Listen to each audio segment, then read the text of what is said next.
one of the things that is really difficult when it comes to Muslim organizations is that as much as, you know, they have the title of like Muslim or, you know, this sort of Islamic charity or whatever, a lot of the time they do kind of want to fit into the acceptable version of Yes, Islam. of course. And the niqab, unfortunately, doesn't even fit into kind of the most strictest of, you know, acceptable versions of Islam. It kind of just sits on this periphery of it being sort of super extreme.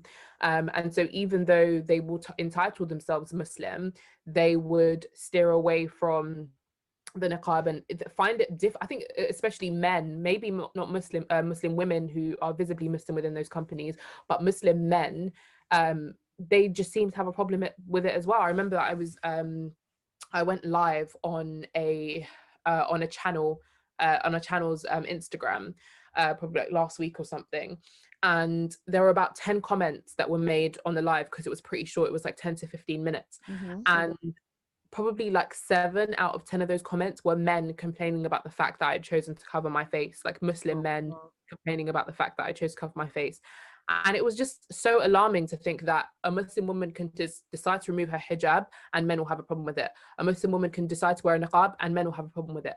Where do we take our Islam from as Mm. Muslims? Like where do we take our baseline from? Do we take it from the media or do we take it from the Quran and Sunnah?